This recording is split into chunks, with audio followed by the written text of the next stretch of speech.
For years, we've been instructed in only one way of running.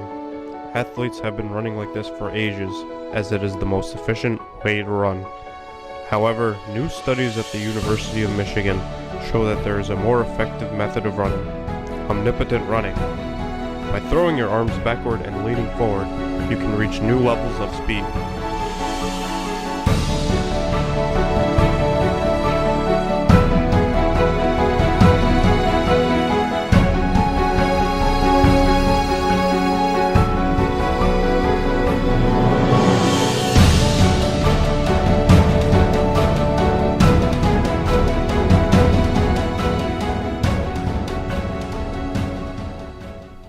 Coefficient based on the. Are you guys getting this? Because I don't want to have to repeat it. I've got a lot of stuff to do, so I don't want to have to. This is complicated stuff, so I don't want to have to. All right, so this is our index. This index is based on body fat content and muscle density. All right, so we need to have our coefficient. Also, in the discipline, we call that a looper coefficient, based on muscle. If I'm going too slow, let me know, because I'll muscle density and fat to bone density. All right, so that's your looper coefficient, and that's multiplied by density and velocity squared. Density of the footwear. Nobody ever thinks that's important, but your footwear. Density of your footwear times your velocity squared.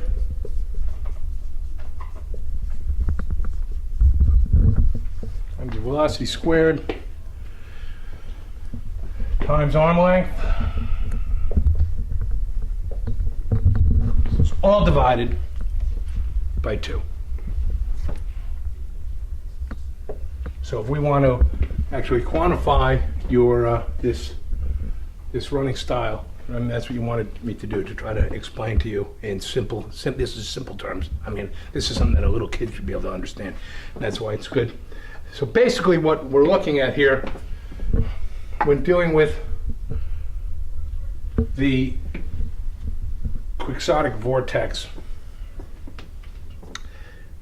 you guys are really going to refer to this as omnipotent running, right? Is that we can move back and forth, and you guys, for whoever, will be able to understand the difference between omnipotent running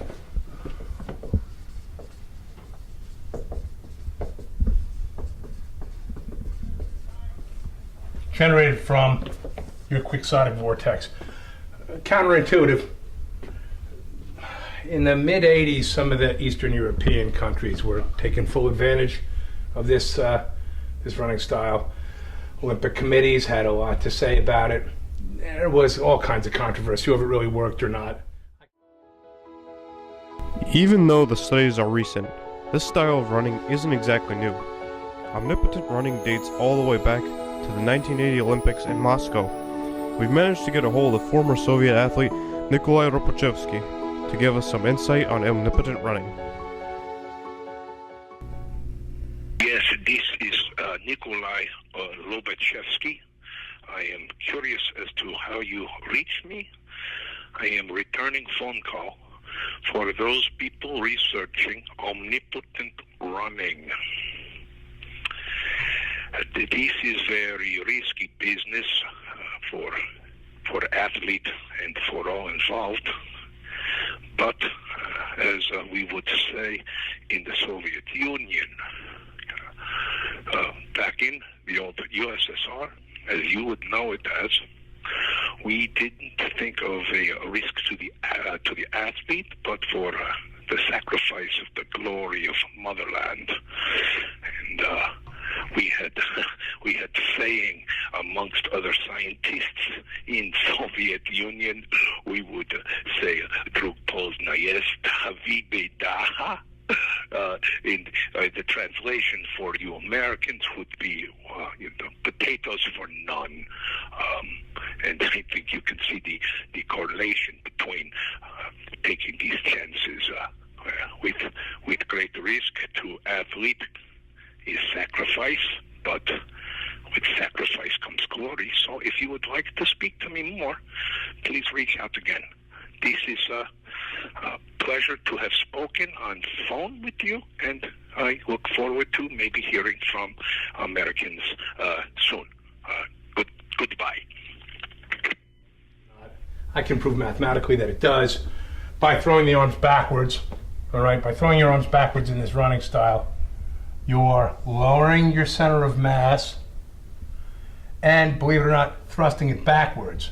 And by doing that, you're going to create turbidity, right? Fluid turbidity points, which, believe it or not, aids in thrusting the runner forward, creating a lower pressure area. Proper training. I'm no exercise physiologist, but I can tell you the math behind this and why it would work. Granted, there was the Helsinki incident, 1984. Without proper training, there's some risks to this running style, basically because of the torsional stresses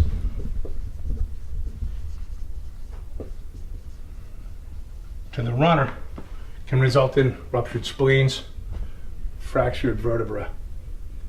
I think the benefit of the style, when properly used, gives the runner a huge advantage. Does anybody have any questions? We decided to speak to former Olympic athlete, now known as Coach Jake Maloney, for his insight on the technique. Excuse me, Coach Maloney. Can we have a few words with you, please? Oh, yeah, hey guys. Come on in. So you were talking about the track stuff and the sprinting, and I actually dug out one of my old coaching manuals. So I'm pretty excited about answering whatever question you guys might have. So what in particular, I can look it up. What were you looking for? We'd like to know more about Omnipotent Running. Really? That's what you're going to waste my time with here? I thought you were a smarter kid. Omnipotent Running. Where did you hear that crap? Do you still believe in Santa Claus too? No, seriously. Like, don't waste my time with that kind of crap. Just, you know what? Get out of my room. Get out. I'm sure you heard that from Toko, right? Get out. As you can see, when the arms are thrust backwards, head tilt forward, you're going to change, lower your focal center of mass, reverse your center of mass. You create those turbidity points. You're going to tip that runner forward, and just by the sheer nature that there's a lower pressure system in front, higher pressure system behind, is going to propel that runner markedly quicker. Well, what about the quantum entanglement?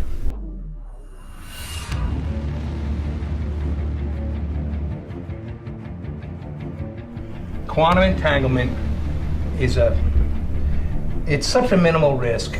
Why you would bring it up? Somewhere around 5% of the runners, if they really can incorporate this style of running, due to certain genetic anomalies, can create what's called quantum entanglement, where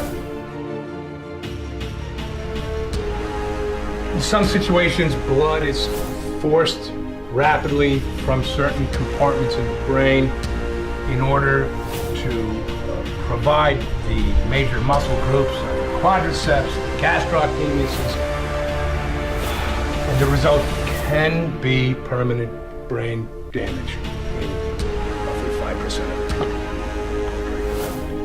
Why you would bring that up when the benefits of your quixotic vortex, what you guys want to refer to as unlimited running, is beyond that.